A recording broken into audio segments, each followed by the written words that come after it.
Next thing is to now do it for the two products.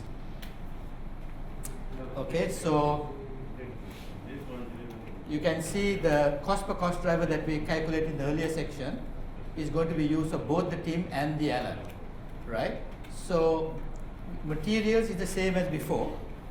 Materials, do about 5 minutes. Don't give the solution yet. Right, so materials is same, 600, that's a direct cost. But what about labor? Okay, remember that in this new thing, they have actually incorporated labor into this area called labor and other overhead. So because the labor has shrunk, it has been incorporated into the any of the overhead that is not handled by the other thing. So this would be, some of the overhead in the earlier ones would now be under material handling and machine setup and so on. Whatever is left has been incorporated with the labor. So you would not put labor as another item because it's already there to be double counted. Okay, so that is what it will be for the TIM and the Allen. Okay, Jafar? Yeah. Okay, so have a look at these numbers and then we go on to the next stage. Okay, so you can see that once you did the income statements for the two products, even at the gross margin stage, they are both profitable, but the profit margin is now very different. Okay, both as a total and as a percentage, this is ridiculous, very much reduced. But on a net margin basis, in fact, when you take in some of the marketing costs, the Allen is making a loss.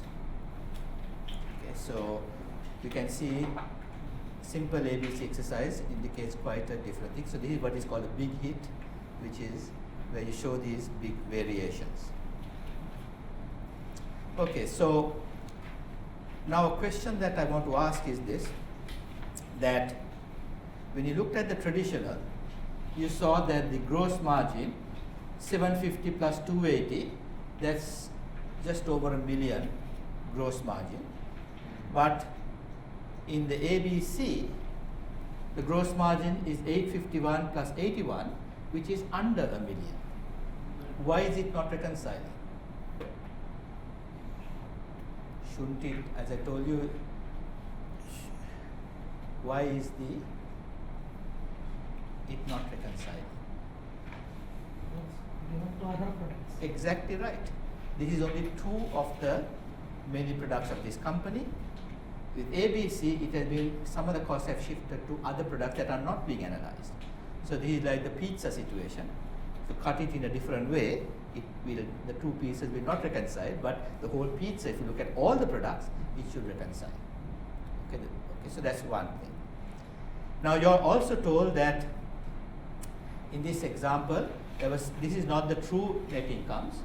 Okay, these are only what has been allocated. There are some that is going to be taken to another level. Okay, advertising and promotion, sales administration, and other administrative expenses. There's about $6,000 that has not been allocated. Okay, because there's no cost driver available at that product level.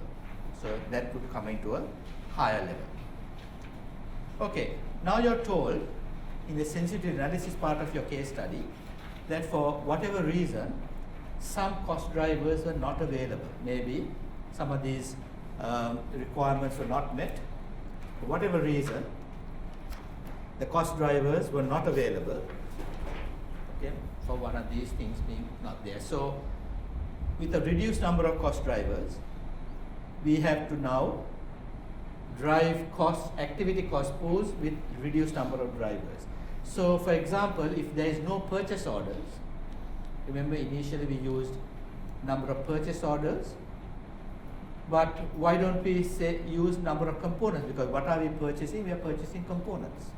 Okay, so we can combine these two cost pools and drive them both with only the number of components. Also, if you do not have number of setups, what are you setting up? You're setting up to do a batch. Okay, we can make that assumption. As I told you, you don't have to have 100% accuracy. It's still better than the traditional. So we'll combine these two cost pools and run it out of setups. And if you don't have information here, you don't have market advertising and promotion, we can run all of this with the sales dollars. So you can see we are running 200 costs out of components, 150 out of batches. These two haven't changed, and all of the marketing costs here running off sales dollars. This is different to advertising where we had the Ayushman example. This one is out of sales dollars. Okay, so reduced number of cost per cost driver.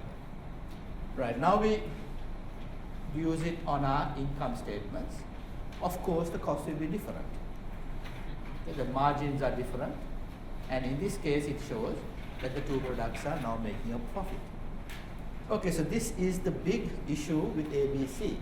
And one of the limitations that I told you is that academics and practitioners are saying, hey, what is the cost? If you add or subtract cost drivers, you're going to get different costs, so we don't know what we are going to work with. That has been seen as a limitation. I don't think it is a limitation, but that has been put forward, that every time you introduce a cost driver, the cost change. Okay, so let's look at that. So let's look at the two products. First of all, the traditional. We had the Tim and the Allen. Let's look at the gross margin. We had 750 and 280. Then what I will call full ABC, I had gross margins of 851 and 81.6. And with partial ABC, with not all the cost drivers, I had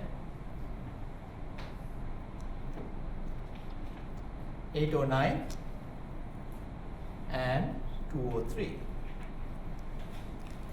So you can see that as you reduce the number of cost drivers, the high volume product gets more cost and the low volume product gets less cost.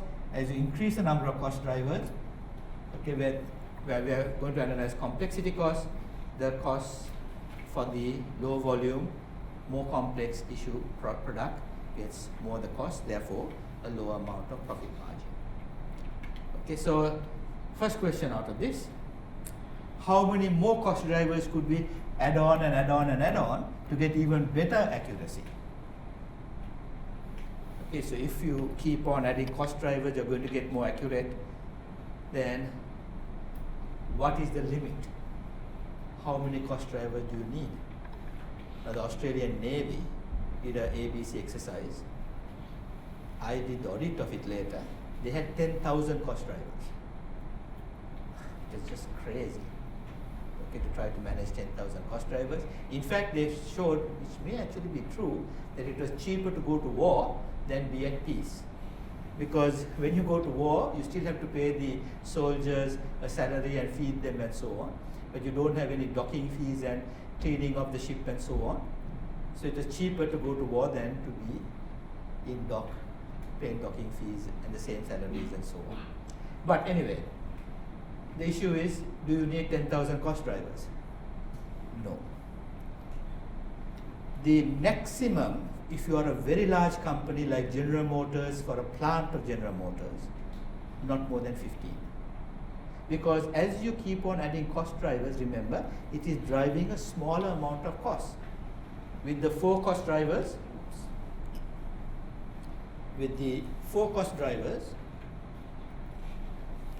okay, you saw the cost pools were larger.